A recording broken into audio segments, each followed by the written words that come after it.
Welcome back to Beyond the Wrench. My name is Jay Goninen, and I am your host. Today, I am really excited to welcome a fellow Southwestern Wisconsinite to the podcast to talk about culture, talk about his new book, Seeds of Culture, which I'm in the middle of right now, and it is a fantastic book. But welcome, Dan Bredeson. How are you? I'm doing well. It's good to be here. Thanks for having me. So now, where are you living at now? I am just north of Charlotte, North Carolina, in the little town called Cornelius. It's in the Lake Norman area, kind of between like Charlotte and Mooresville, NASCAR country. NASCAR country, but yeah. In NASCAR country, that's for sure. Well, very cool. And I think one of the really cool parts, this all came together because you wrote a brilliant book, but as we've been talking, you're from a neighboring town to the town that I grew up in. And to lay this out geographically for everybody that's listening, it's two little farming communities in the middle of nowhere. And the irony that we were able to connect for this podcast is pretty crazy, but originally from Darlington, Wisconsin. Yes, population 2,400 and change, and it's been like that ever since I was a kid. It's been like that probably for the last 100 years. And then about the same size as Mineral Point, where you're from, and we were the high school rivals, the chief rivals of Mineral Point and Darlington. Most things. It's kind of funny to look back on that stuff now, but when I try to describe where I'm from, people like I say it's about an hour southwest of Madison, like halfway between Madison and Dubuque, Iowa. Like we're just as close to Dubuque, Iowa as we are to Madison, southwest corner of the state. So the driftless area of southwest. The driftless area. Yeah. Region, yeah. I think we all explain it that way. I know, like, when I talk to my friends from Michigan, they always use the mitten, and I said, I don't use the mitten. I just kind of say halfway between Madison, Wisconsin, and Dubuque, Iowa. And I've done this before. Like it's right about there. It's backside of the mitten. Yeah, it's got the hand here because you got Green Bay up here, you got Door County, and that down here is where we're at, just above my watch. Just above my watch. Yeah. It's really cool because you wrote a book called Seeds of Culture. And something we talk a lot about on not only the podcast, but other content we do and just in daily interactions with businesses, with our shops that are a part of our network. Culture is such a big, big piece. And I think as we'll dive into what you cover in the book and talk about elements of culture as a whole, but the way that you were able to really explain it is fascinating to me because you put it almost in layman's terms so that somebody like me truly understands it. And so we'll dive into that. But before we do that, I want to learn about you and where the evolution came, right? Like what happened after you left Darlington? Yeah. The origin story, right? It's way less, it's an origin story, but it's a lot less interesting than say Wolverine or Deadpool. It's not that kind of origin story. So I graduated from Darlington High School and then went on to University of Wisconsin-Madison. And I was fairly decent at math and science, so I took a lot of biology, heavy curriculum. Initially thinking maybe I would try to do like the med school route or go to pharmacy school or all of those life sciences options that were there. And going from a really small town, I mean, our entire high school had like 250 kids in it. My graduating class was like 58. Then you take me off the farm and plot me into the University of Wisconsin with, that culture. And a little different. Yeah, a little different. Let's just say that I had a lot of fun, and my grades reflected that.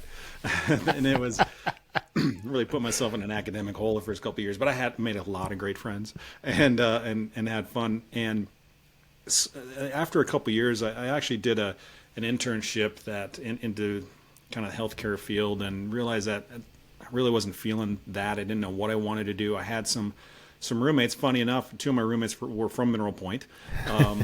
No, three of them were. I had three roommates from My goodness. Yeah. Small world gets smaller. Yeah, three roommates were from Mineral Point, and then rest and then from Darlington, and then a couple guys from Milwaukee. So They were business majors, and that sounded cool because Wisconsin had a brand new business building on campus, and it was a lot nicer than the zoology building that I was going to. So I thought, well, maybe I'd just change my major and go into business. And I went and talked to one of those counselor type folks, and they're like, well, you're so like science and math heavy on all your courses. You basically got to kind of start from scratch if you want to try to get into the Wisconsin Business School.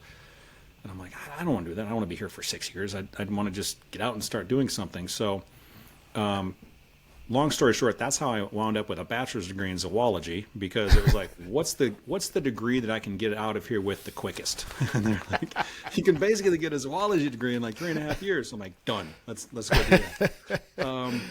But I still didn't know what I wanted to do. But right after college, well, right as I was getting ready to graduate, I was walking through the Memorial Union. And I'm really going to date myself here. There was like the cork board with all the posters on it with like the little pull tabs, like for need a ride home or guitar lessons or whatever. And that was the original Craigslist, right? Was walking through walking through a hallway and seeing a cork board with a bunch of signs on it. And one of them said work in Britain. And I was like, oh, that's interesting. I don't know what I want to do, but I know I don't want to do it here. So I looked into it, and it was a program that allowed me to have a 6-month working visa in Great Britain, in the United Kingdom. I had to go somewhere where they spoke English because I don't have any language ability, barely speak English. And so I worked for a few months after graduating, and then I went abroad and lived in London. I had a great time, backpacked through Scotland and Ireland, traveled through Europe a little bit. And that was just a really cool thing because I grew up on a small farm 7 miles outside of a town of 2,400 people.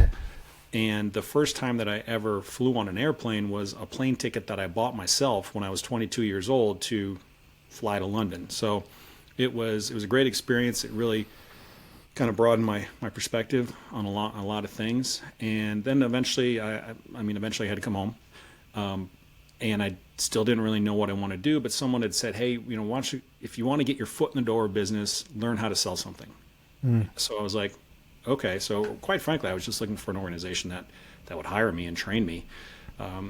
I had this idea in the back of my head that maybe I would find an organization that would teach me how to sell, and then I would take that sales experience and my life sciences degree in zoology and go and be a pharmaceutical sales rep. Because back in the mid to late 90s, that was like the thing, right? You wanted to be a farmer. And they give you a car. They give you this thing called a cell phone. And lots of money. And you just drove around selling drugs. So I thought that was what I was going to do, but it didn't. I actually ended up going into the insurance industry, which that's the last thing that anyone ever wants to do. But it was a different type. It was a B2B sale of like employee benefits and things like that. So it gave me a great look into a lot of different industries and companies of all different sizes. I started out of a regional office in Madison, and then eventually the guy who recruited me in the business, he moved to California. They were looking to plant a flag and get some accounts opened up, and I was like, I'll go with you. Why not? I'm 23 years old and single guy. Like he flew me out in February and picked me up at Newport Beach at John Wayne Airport and like that a convertible in February, and I was like, okay, I could do this. So that's what led me to. That's kind of what led me out of Wisconsin. It was, that's where that was kind of the origin story, is growing up on a farm, and that's how I wound up in California for 20 years and just working my way up in that organization, doing sales and eventually teaching other people how to do it. And then, the drill. Like if you're good at sales, then they're going to ask you to teach other people how to do it. Oh, you're good at that. Now teach some more people how to do it. And, then I moved away from day-to-day sales into more leadership and growing an organization. And I always had this seed in the back of my head that I would like to maybe go back and get my master's degree after I'd kind of matured a little bit, and just I didn't get a chance to do it for 20 years because I was busy. And when I got burnt out on work about 2017, I wasn't really feeling the organization that I was with anymore. I thought maybe my time there had run its course, and I was in a position where I could take a step back, spend some time with the kids, maybe reflect a little bit. Also, I was just kind of wanted to make a move out of California. we don't need to get political about it. I just wanted to move. So, there's a few different reasons. Yeah. there's a few different reasons. Let's just say we left in 2018, and I felt really good about that decision in 2020, in 2021. But my wife's originally from San Diego, so I knew that when we were leaving California, I knew that she wouldn't want to go back to Wisconsin. She loves Wisconsin, loves visiting, but November through March, it's just she wasn't not for a girl from San Diego. No, San Diego in middle of February in Wisconsin doesn't sound like that's going to work. Right. So that's kind of how we landed, to bring it full circle to, the top of the episode here, how I wound up in just north of Charlotte. We did a kind of a hard target search of where we wanted to live and raise our kids, and weather was good in the Carolinas. We looked at, everywhere from, say, Tennessee, Georgia, Virginia, Carolinas, that kind of thing, and we landed on the Charlotte area. So that's like my full life story in like 10 minutes. It was good though. Like, it's interesting, to going from that small town in Wisconsin, working your way up through an organization, and in a lot of ways doing it the right way, and hearing, your story and the evolution is so cool. And I think it just, we talked about this prior to the show, but the pride that I think folks from especially Southwest Wisconsin have for one another, and how cool it is to see somebody make it, right? And I think one of the pieces that, as you look through your career and you start to see, okay, how did this book come together? What was it of these life experiences that led you to this? And I will 100% say, anybody listening, go buy the book. It is amazing. It is really, really good. But your experiences, and I think maybe that sales background, help you write a book that's really easy to read. And I don't say that about every business book by any stretch. But was that something that, where did the idea to write a book come from? Because it is a huge undertaking and something that is not for the faint of heart. Yeah, so I stopped working in 2018, and then just was going to spend a couple years with the kids, and then I had this thought in my head that I wanted to go back to grad school, and I'd always been fascinated. I went to college the first time, and I didn't really know what I wanted to do. I kind of felt like maybe going back to graduate school with something that I really wanted to do. I didn't want to do an MBA, nothing against that, but I didn't want to take like an accounting class. I wanted to really focus in on organizational leadership. And when I found out that, hey, there's actually a master's degree in that. So like I have a master's degree in organizational leadership and learning, because that's what was always fascinating to me. So the idea from the book came from a lot of interactions that I had throughout the course of a 20-year career, calling on all different kinds of companies in all different kinds of industries in all different various sizes, from thousands of employees down to 5 employees, right? And the sales process, the first step in that was meeting with, as high of a decision maker as you could. So I'd be meeting sometimes with a CEO or a president, or if it's a smaller business, the owner or the founder or the executive director if it's a nonprofit. And I would see kind of how they thought that the organization was running. Sometimes they'd tell me, well, they might even use the word culture. Well, the culture around here is blank.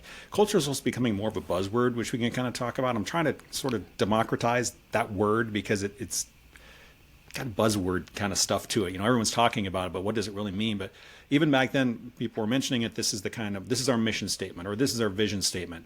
I still don't really understand the difference between those two, but they were trying to speak to the culture of their organization. Now, the rest of the sales process, I would end up talking, because I was talking about like employee benefits and those kind of services and things. I'd have to sit down and enroll every employee. And doing it for 20 years, I had some clients for like 10, 12 years. And you get to know a lot about the way an organization operates if you are talking to every single member of the organization every year, because it's an annual enrollment anytime benefits come around, right? Every member of the organization every year for like 10 years. And it's interesting, because sometimes I would see leaders come and go, like the person who like gave me the go ahead, like 2 years later, they're gone, and then someone new comes in, and then maybe 2 years, I was there longer than some employees, like they'd see my face. And I started to pick up on a few things. Like when I would sit down with each and every individual employee, one of the opening questions I'd have is, so how long have you worked here? And if they said, 15 years, I'd be like, wow, so why do you keep running to work every day? What keeps you coming back? Because I was honestly curious. Like, you've been working here 15 years. You must really like it. Why? And then they would tell me. Sometimes I'd sit down and talk to people and like, hey, so how long you been here? About 6 months, and it's only going to be about 6 days more. They're like, oh, okay. People would tell me they're like getting ready to quit. And I'm like, dude, I'm just trying to sell you some insurance here. But they would divulge what they liked about the business and what they liked about the employer or not, and why.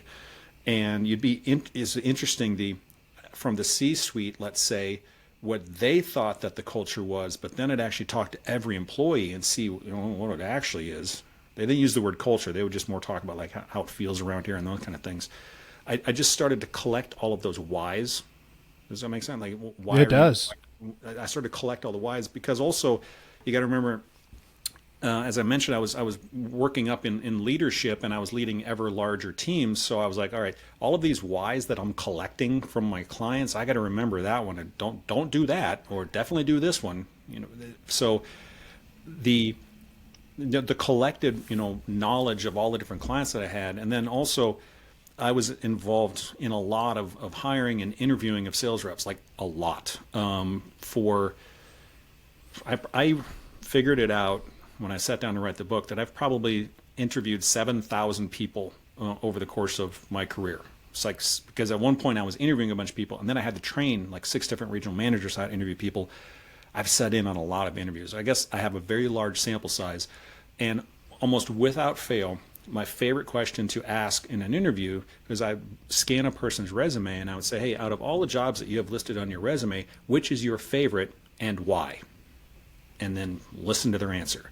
And then once again, that's just like a collection of all these whys.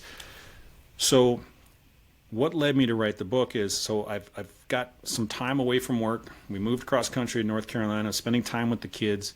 Then COVID hits. Now I'm going to grad school, while also kind of virtual schooling them while the schools were shut down. But I still had this thing in the back of my head gnawing at me. And I would hear from friends now that I was like out of the mix of like how unhappy they were where they were working. And just people would share with me stories about, well, my boss did this, my supervisor did that, my company's starting to do this. And I'm like, wow, they were just, if culture is so important, why do so many organizations get it wrong? That was the question that sort of led to, well, let me write down all these whys. Let me also take my collective professional experience, but now that I'm in grad school, let's put it together with some academic backbone to it. Yeah. Let's not just be the guy talking from, well, in my experience. Let's actually, what's the data say? So I scoured and did, what's the literature say? What is doing the kind of the academic research that I didn't find boring because it was in a subject that I actually liked.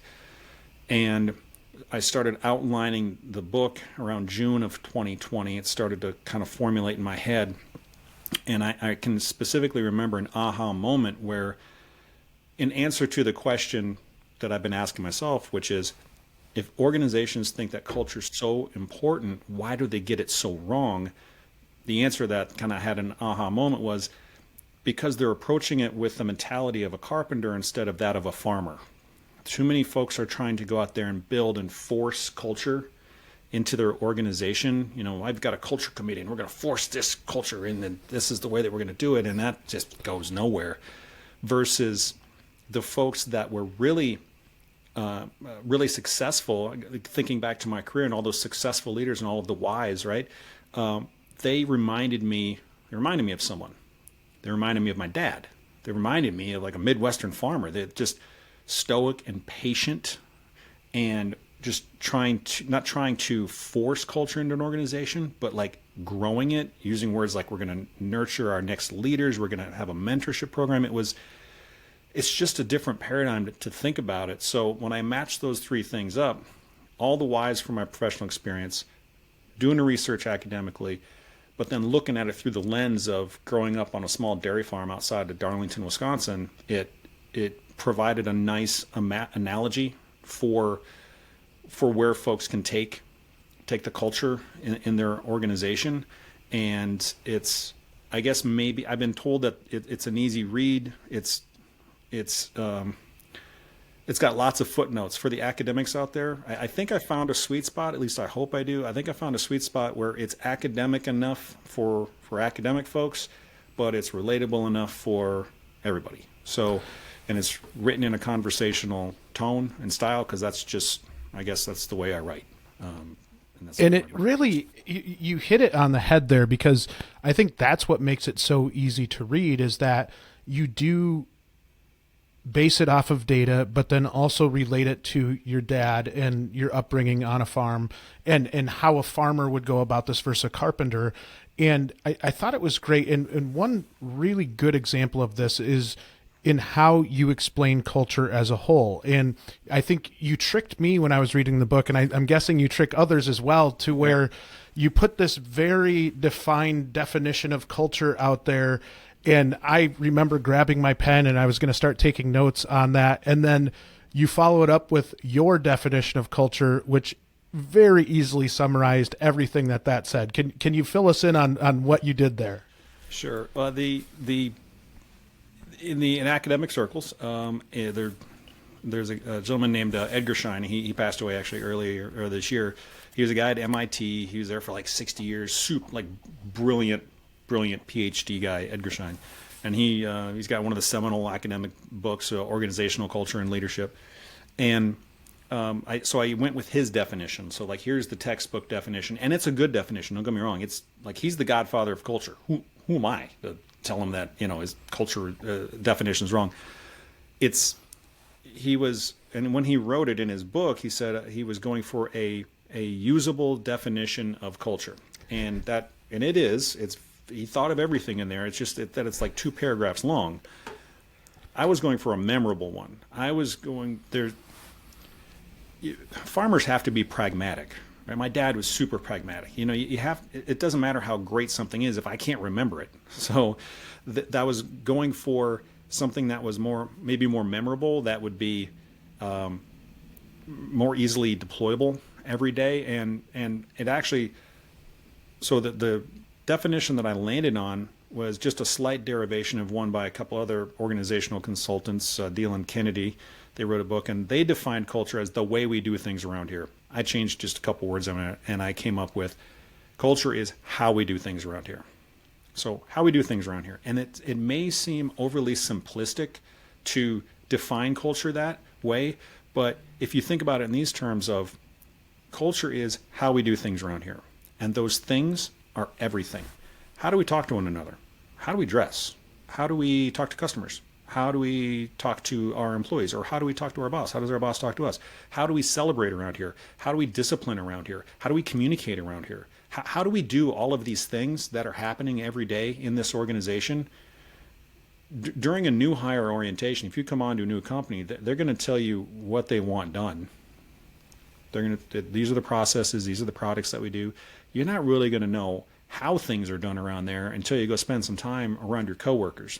And then you're going to learn, okay, this is how we really do things around here. And that's ultimately the definition that I landed on for culture. Is it's easy to remember, and you also have to think about it.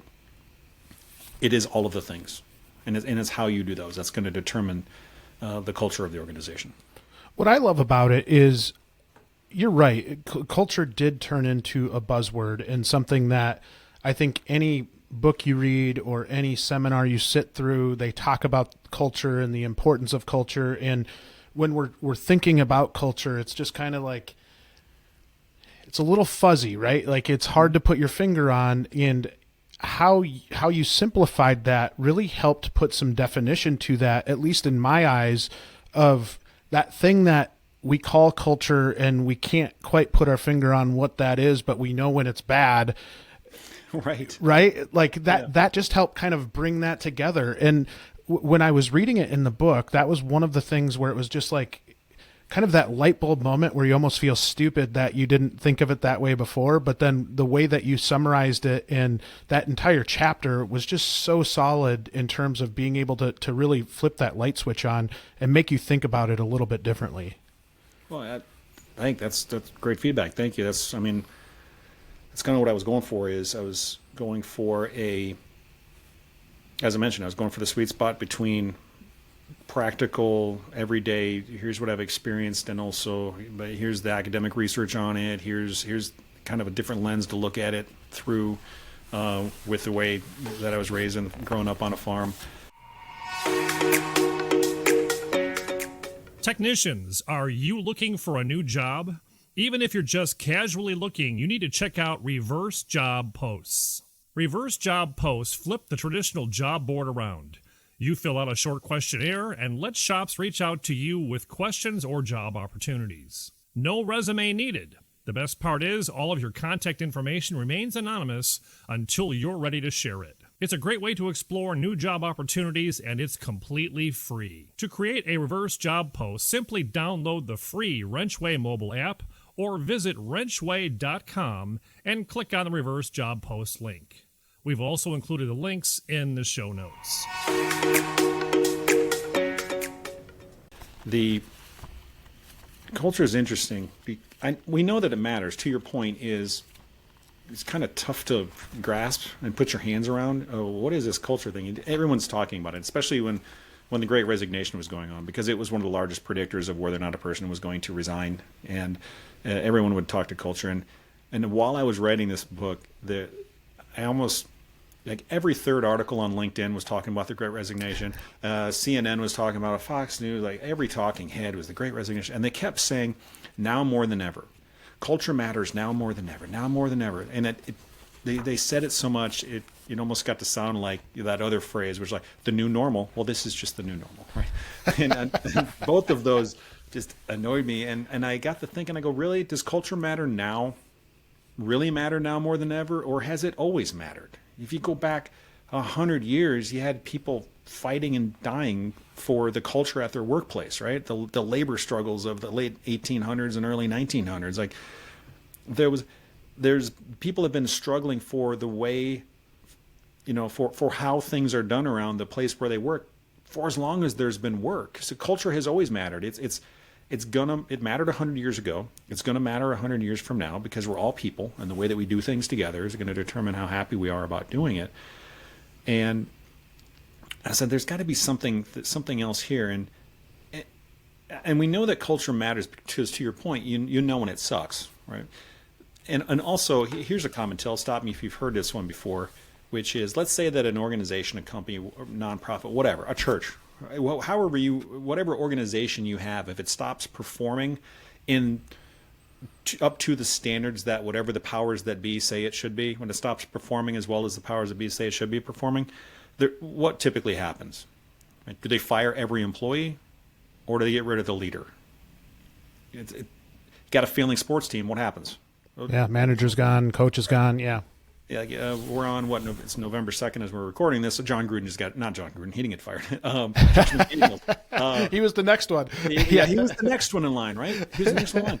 And you think about it and I don't want to talk about the Raiders, but the no matter what it is, if it's a company or if it's a sports team and they're failing, whatever the reason may be, they get rid of the leader, and then there's a new leader that comes in, and you've probably seen the press conference before, or seen, when the new leader's sitting there on, on the morning talk shows or on CNBC or whatever, doing an interview with their new leader coming in.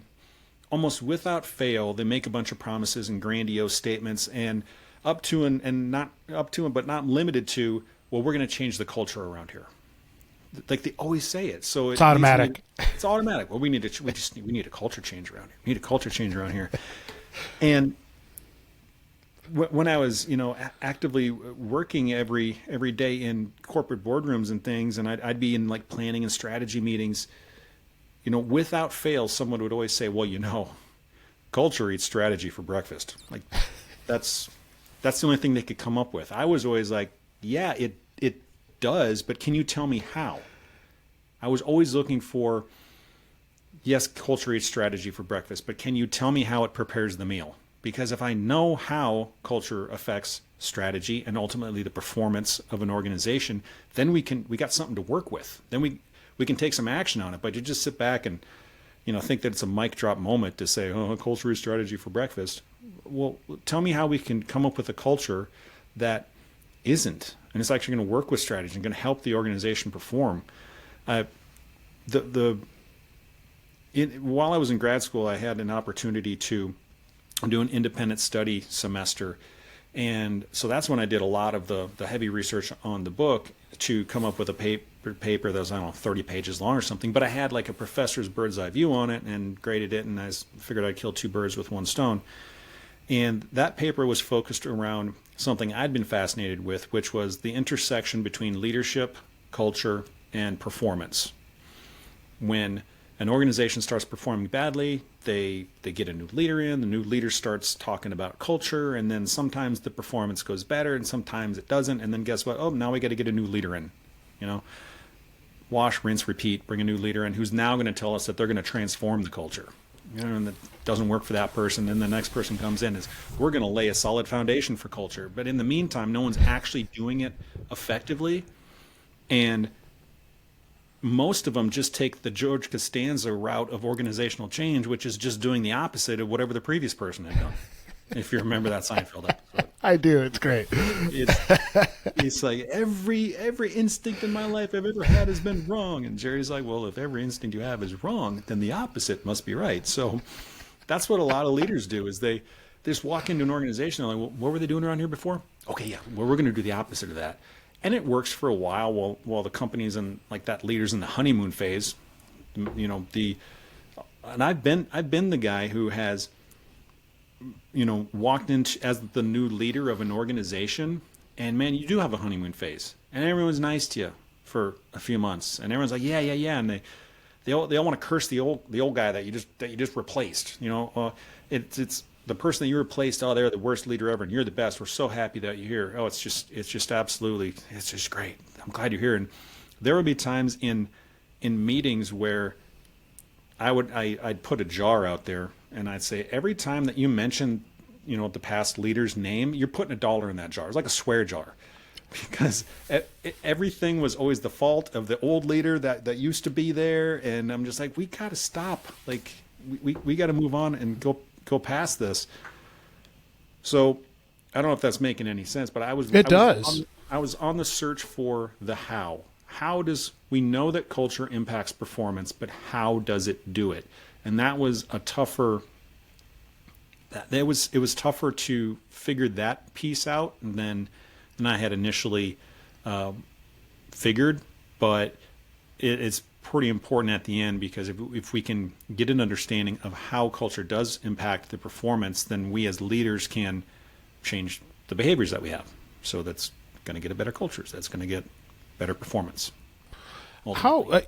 I think what you just said there is so true, because we see it in sports. I think the more you spend time in the business world, the more you see that same thing reflect what we see in sports, where it's just, fire that guy and on to the next person. And, we see it in our world too, with repair shops where, these dealerships, it's a very tough position to be a leader in a shop of any sort, and really any business, because the finger's always pointed at you one way or the other. It's like a quarterback in football, right? Like you're either the hero or the zero, right? And I think a lot of times you're spot on in the fact that you do have that honeymoon phase where you get that little bit of leniency to start off with, and people are big fans because it's just different. But then kind of, do you see the normal return once they're back? And if that doesn't make sense, do things kind of always settle back to where they were from a culture standpoint, regardless of leader, just because that's the bones of the company? Yeah, and that's where the idea comes in, and there's healthy academic debate about this, which is, does the leader influence the culture, or does the culture influence the leader? The answer is, and I'm not actually punting on this, the answer is actually a little bit of both. It's, yes, the leader can influence the culture, and the culture can feed back into the leader, but weighing which causes which, the chicken or the egg of this situation, is that leadership has more of an influence on culture than the culture on the influence, if it's a strong enough leader. So I'll give you that. Edgar Schein, the godfather of culture, the guy who had the big long definition, he has a much shorter line, which is equally awesome, which was you don't really know what the culture of an organization is like until you try to change it.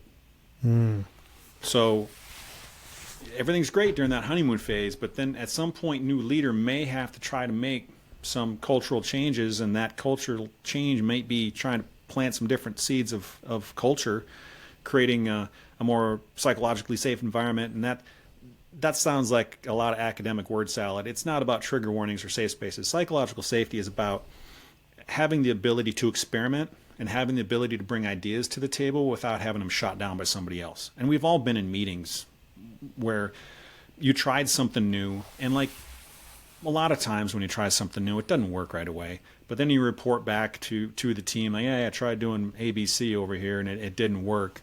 And then if someone like ties in you, or they shoot you down, or why did you do that, or humiliate you, or make you feel stupid about trying something new, you're never going to try anything new again. And then there's no innovation in the organization, and people aren't willing to experiment, try anything new, and then it goes away. Stale, yeah. Yeah, it gets stale. So that's just an example of what a leader may try to change. Is they may try to start planting the different seeds of culture I talk about in the book, and they may start to get pushback. And then the culture that's been lying dormant, I talk about that in the book, is the culture has been lying dormant. It's going to start rearing its ugly head when you go to try to change something. So that's why cultural change is so difficult, and you have to approach it with the patience of a farmer. I tell folks it's however long you think it's going to take you, it's going to take you twice as long to properly grow culture. So yeah, I think that kind of answers the question there. I got talking and lost my own train of thought. No, it's funny that you say that though, because I feel like when I had first come in as a young leader, and I think at some level when you're young, a little bit cocky, you think you can do anything, right? And you almost you need that a little bit, that confidence, and maybe even that swagger a little bit. But right. I do remember, being 30 years old and having, all of a sudden a whole bunch of employees, and you go in and you're like, you have that same mindset that you're just talking about there, right? Like I was that leader that walked in and was like, we're going to change this culture. We're going to do everything. And then the resistance you face when you do try to implement change, and you're trying to get things to work differently, you do a lot of times face the headwinds of, we've always done it this way, we're going to keep doing it this way, regardless of who's leading this team. And especially for, at the time, being a young leader, it was a lot more challenging than I would have ever dreamed, because you are trying to change individuals' perceptions about you, about the company, about what you're trying to do to the company, and really even maybe questioning why you're doing it, I think at some level.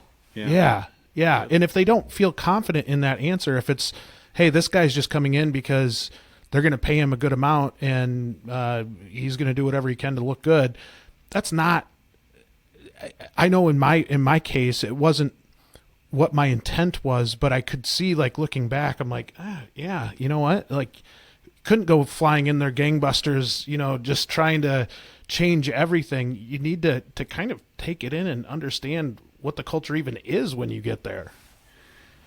My first significant leadership role, I was 27 when I got it, and I look back on that and just like, what was I thinking? I was so arrogant. I was so just, and I thought that my ability and my skill would be, everyone would just be so amazed by my ability and skill, and I just immediately start seeing things my way, and it was just so many, a mountain of mistakes.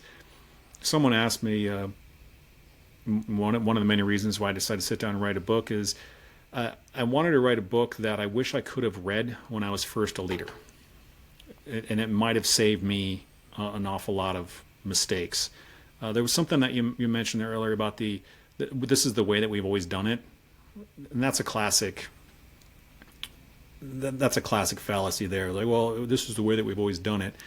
And no matter how brilliant the strategy or no matter how brilliant the execution, it's important to occasionally look at the results. All right, so this is what you're doing, but it ain't, I hate to say it ain't working, or else I wouldn't be here. If what you've been doing was working, then I wouldn't be here as the new leader. I hate to break it to you like that, but approaching it in an empathetic tone, and as a leader, there's actually there's 6 attributes and 6 traits of successful culture farmers that I picked up on. So there's 3 parts of the book.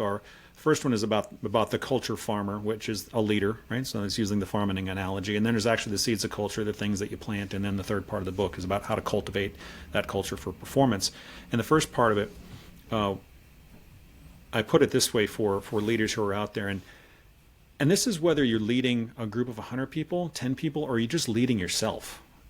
If there's entrepreneurs out there who are right now are solopreneurs, I've never met a solopreneur who didn't eventually want to scale themselves. And even if you're by yourself, if you're turning a wrench by yourself today, but eventually you want to lead a team that's turning 5 wrenches or 10 or 20 and scaling your business, start thinking about what kind of culture you want now. How do you want to do things around here when it's more than just you doing them? And it's going to become more natural.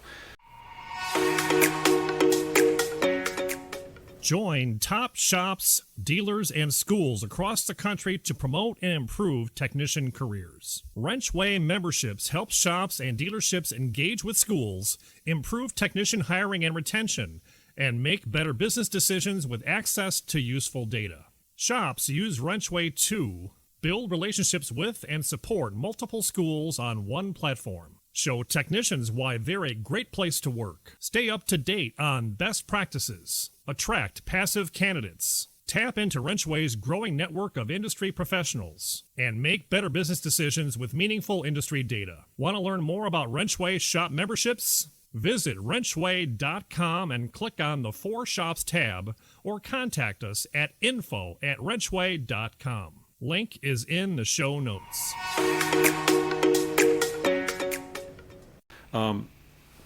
Credibility, think about this.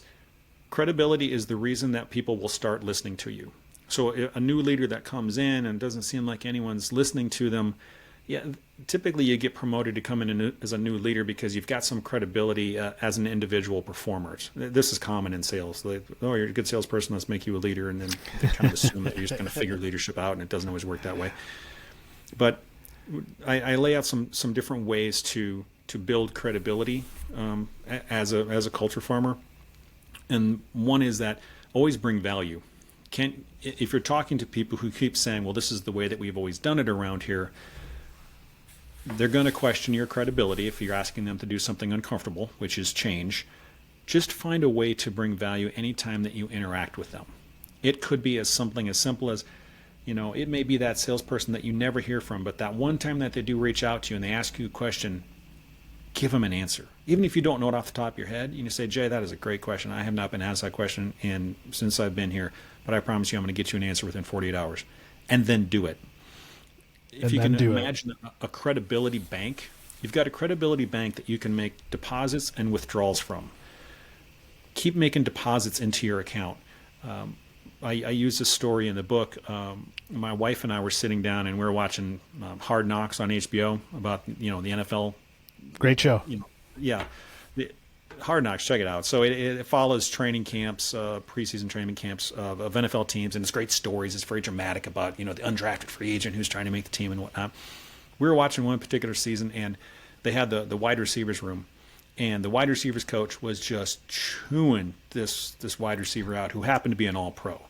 And the wide receivers coach he was not an All-Pro. he was wide receivers coach for a team that was under 500 the year before. But he was just chewing out this All-Pro, and my wife said, I wonder how that feels to be one of the very best in the league, and some guy who is not as skilled as you, doesn't have the physical ability that you have, is sitting there telling you how to do your job. And that's a great question. And it's something that new leaders need to think about is, what are you that person? Are you barking out orders to tell people to do something before you've established any credibility with them?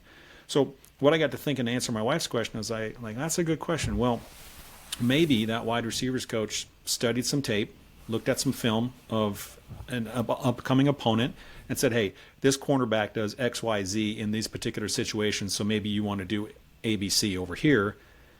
Wide receiver does it, scores a touchdown. That's a deposit into the credibility bank for the coach. Next week, pick something else on tape, something in whatever, I'm not a football guy, but picks up something else on tape, gives it to that wide receiver. Even though the coach has less ability to do it, they can still have credibility because they're always bringing value in any way, shape, or form. So just be mindful of your credibility bank, and don't make too many withdrawals from it. So saying one thing, doing another, that's going to take withdrawals from your credibility bank. So credibility is the reason that people will start listening to you, and your integrity is the reason that people will continue listening to you. That's good. It's very true too. And something you said there is very interesting to me, because as a young leader, and I think a young professional in any regard, to go to somebody and say you don't know, but you'll find out the answer. I remember, and I still do this, right? Like, where I'm like, if I don't answer this, I'm going to sound like I don't know what I'm talking about. I've never had a problem with just saying, I don't know, I'll go find out. I think the big piece of what you talk about there is the actual follow through of doing what you say you're going to do. And I do remember as a young leader that being a struggle for me, and being able to go, because sometimes when you say you don't know, that means it's going to take work on your end to actually find out the answer, right? And it's easy to say, I don't know, I'm going to go do the work. And then if you don't do the work and return to them with an answer, I'm guessing your bank starts to decrease there. Yeah. I hit upon this one time I started using it, which was, if someone asked me a question that I legitimately didn't know the answer to, I say, I could give you a fast answer right now, but I'd prefer to give you the right answer. So which one do you want? You want the quick answer, or do you want the right answer? So I can give you my best guess, but if you give me a couple days, I'll get you the right answer. And then I'd always put a cushion into it. If I figured I could probably get an answer within a day, I'd say it's going to take me 2, and then come back, and now I've under-promised and over-delivered. But people aren't looking to, as a young leader, at least I did, my ego was so much into it that I felt like, people need to be dazzled by my leadership and my intellect, and I'm the answer man, and they don't care if they get the answer now or tomorrow, just as long as they get the right one, because there's nothing worse than giving them the wrong answer. Yes. About whatever the particular situation. People just want the right answer. And if you screw up and give them the wrong answer, then admit it. Be humble enough to say, yeah, I dropped the ball on that one. I'm sorry. I'm going to try to do better for you. And that kind of speaks to authenticity, which is another trait of successful culture farmers, is they're authentic and they're self-aware, and they don't feel like they're better than anyone else. If you look down on people, don't expect them to look up to help you grow culture. That's what I've learned. So there's a lot to that, and you can kind of see how a leadership is going to influence the culture by, if they lack credibility, if they lack integrity, if they lack if you don't have a lot of credibility with an organization, then you got to double down on humility. Just be humble, try to always bring value. And then eventually you'll have enough deposits in your credibility bank, as long as you tie that into integrity, and actually when you say you're going to do something, you do it. And these aren't new, novel ideas. I think maybe we need to look at them as, that's what this culture thing is all about. Is too often folks will drop the ball on one or more of those, and then they wonder why they got a toxic culture that no one wants to be a part of. There's another part of culture that you really opened my eyes to, and that was the climate side, right? And when you talk about it in the book, you talk about climate being how people feel about the culture. And I don't want to misstate this, right? But the way that you explain climate, it really was an eye opener to me, because it was something I hadn't thought of, or I hadn't thought of it in that context before. But would you walk us through what the climate side of this is? Sure. So when I was going through grad school and doing the research for this, I started noticing that there was literature about organizational culture, and then there's also literature about organizational climate. And I always thought they were the same thing. Like, workplace culture, workplace climate. Oh, isn't that the same thing? And a lot of times they're kind of put together, and realize that there's subtle differences between them. And the way that I describe it is, if culture is how we do things around here, then the climate is how we feel about the culture, or in other words, how we feel about the way that we do things around here. So the culture is how things are done when you're working. The climate is what you're talking about at happy hour. The climate is what you're talking about at the kitchen table. The climate is what you're saying at the backyard barbecue. When you're all out over beers, you're talking less about how things are getting done and the processes and the procedures. Yeah, there's going to be some complaining about that, or can you believe that our technology sucks so bad? I mean, there might be some of that, but more often than not, it's how we're feeling about our interactions with people, with our typically our leaders, or yeah. So culture is how we do things around here. The climate is how we feel about the culture, how we feel about the way that we do things around here, and there's the culture and leadership are connected, right? We've talked about that. A lot of times people will look down their nose at management, almost like, oh, don't be a manager. You need to be out there and be a leader. There's, sometimes there's plenty of popular literature out there that will talk about things like, management is doing things right and leadership is doing the right things. And that sounds really cool, and it makes it sound like leadership's on some pedestal, and it looks down its nose at management. And the story or the analogy I use in the book is that if there was a movie titled Organizational Culture, leadership would be the charming hero, and management would be like the nerdy sidekick. That's the way that people always think about management. But management is important, and especially if you're a shop of one. You know that you're wearing every hat. You're wearing leader hat. You're wearing your manager hat. If you're a shop of two or three, you have to manage and you have to lead. And so, what's the difference between those two things? Well, one is what's called transformational. That's leadership. That's telling the story to the folks that you lead. You're giving them a compelling story of where this organization can go, and this is what it's going to look like, and this is what it's going to feel like. And it's a lot of that mission vision stuff without, you don't have to write it down, but you can just, visualize and tell the picture and the story of like, well, we got this one shop now, but I'm sure we're going to get two. You know what? And you're employee number 2, right? So guess who's going to be running that second one, right? You're casting that vision, that transformational leadership vision. Then there's things that are called transactional, and that's management, and that's where you have to be more transactional. It's just you got to make sure that the time cards are put in. You got to make sure that payroll's done. You have to make sure that you're communicating effectively with folks. Those are things that really impact the climate in the organization. So there's a time that it's your aspirational, transformational, casting vision of what this thing can look like, and there's other times where you got to get in and you got to make sure that things are done right. And it's really management and managers, if it's a larger organization, that are going to impact how members of an organization feel about that particular culture, the climate. Management impacts the climate because if you're in a larger organization, let's say a real big organization, how often do you really hear from the CEO? They're talking from a teleprompter. It's once a year. Their name's in the annual report, or if it's the president of the company, right? Yeah, they've got the big vision, aspirational stuff, but it's your manager who you report to every day who's really going to determine how you feel about the place. So that's how culture and climate fit together. And the way that I break down, going back to something we mentioned earlier, which is everyone likes to say, oh, culture eats strategy for breakfast, but how does it actually do that? Starting with culture, and we've talked a little bit, that's how we do things around here. The climate is how I feel about the way that we do things around here.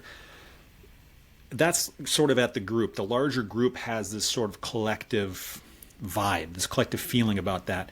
Then I, as an individual, I'm going to decide if I'm going to make a commitment. And that's called, fancy term for that, called organizational commitment. Based upon how we do things around here, based upon how I feel about the way that we do things around here, I'm going to decide if I want to stick around here. And I'm going to decide if I want to make a commitment to this organization. That's me as an individual, because I can walk. If you gather up enough people who have made a commitment to the team, made a commitment to the company, made a commitment to the organization and to each other, that's when you get a community. And that's why I pull in kind of some of the small town community anecdotes and stories, because imagine if imagine if you've got an organization that has that same small town community feel. Darlington is, I'm sure Mineral Point probably made fun of it every time that we were flooded, but we got the mighty Pecatonica River running through Darlington, and it floods like a lot. You see people pitch in and help each other. Main Street doesn't turn into like Mad Max Fury Road on jet skis. It's not like every man for himself. It's people who have made a commitment that they want to be a part of that community. They're going to pitch in and help each other out. They're going to help clean up. They're going to, the fancy term for it is organizational citizenship behaviors. But at the end of the day, it's just folks pitching in to help each other out and to help the community out. And if you can get to that within a company, no matter how big or how small, you're going to be able to deal with any storms that come your way. It's because people are like, I like it too much around here. Just, I'm going to pitch in and help, even if that means showing up a little bit earlier, staying a little bit later, because I want to be here. I want to see this thing work because I like the culture. I like the way this makes me feel. I'm willing to commit to it. And there's a bunch of other like-minded people around here that I feel like I'm a part of this. And if you are listening to this and you are a shop of one right now, if you can start growing that, you'll be a shop of 2, 4, 8, 16, because the thing becomes exponential. It's not a onesie kind of thing. It's exponential growth, if that's where you want to go. I think it's the whole book in general, but the way that you explain that there and relate it to, the community side. And I think once you get to that point, you're really attacking the heart of it, right? You're attacking people's passion of like, they're passionate about this company and they do really care about this company. And, I love when you look at social media and you see the videos of a farmer being sick and all of the other farmers coming and helping that farmer out. They grab their combines and come, help bring down, combine their corn, harvest their corn. And I think when you say that, it helps paint a visual. And for those of you, once you read the book, you'll see kind of the 4 C's in the way that you've got the visual in the book. It really makes that come together nicely.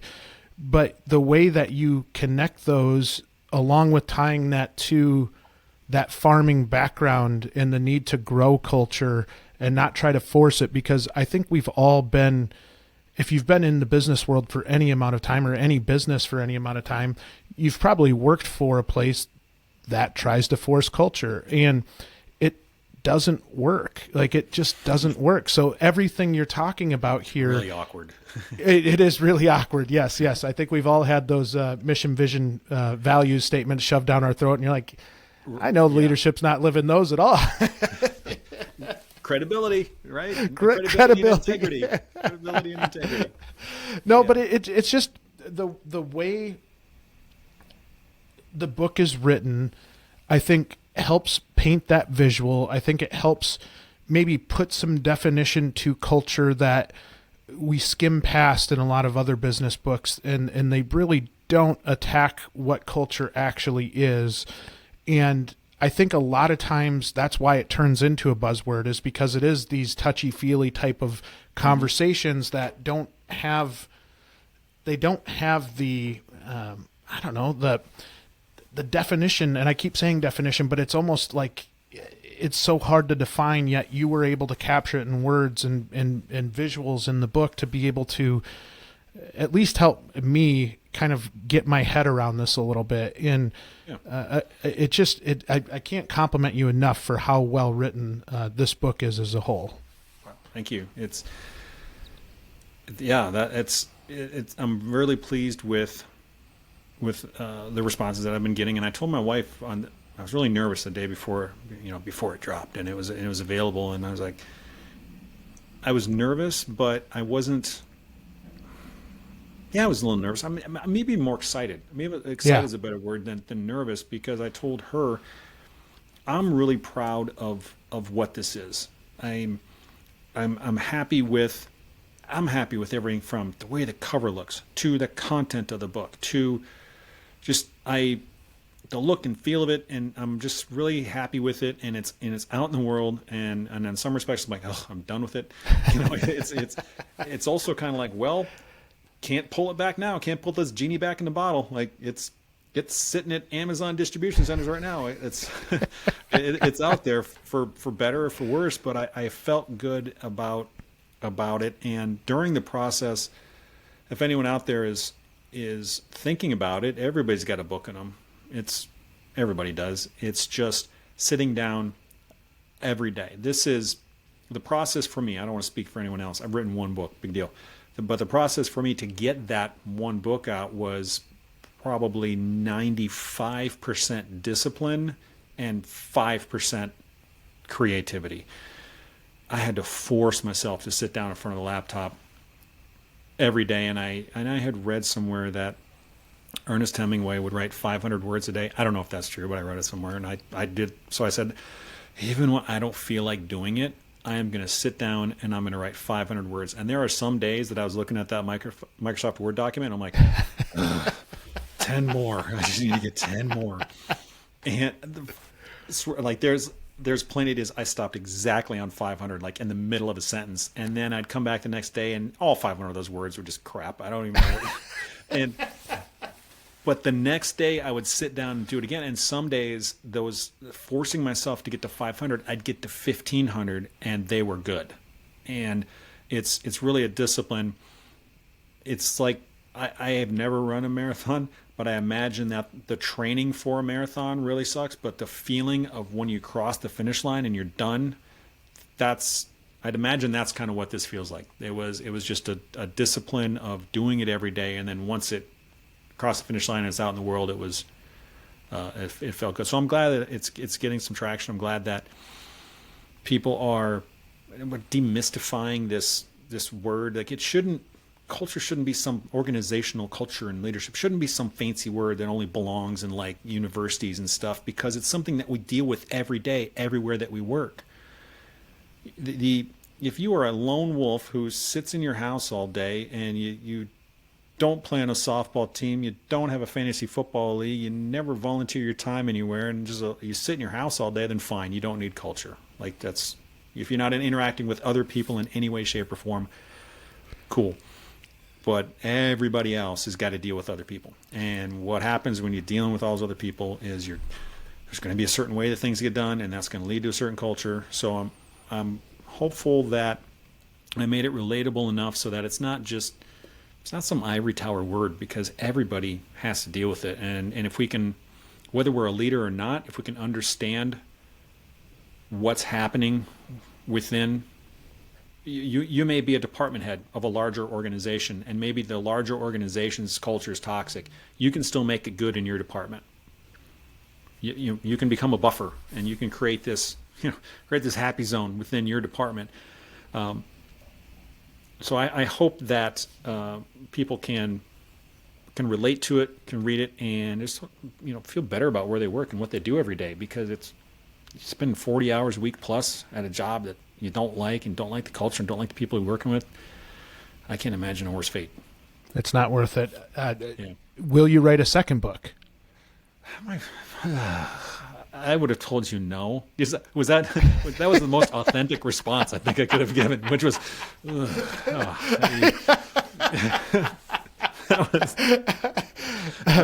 was I don't know. There's have to see. I'm not put it this way. I'm not opposed to it. If you would have asked me that 3 weeks ago when the book first launched, I would have said no. But absolutely not.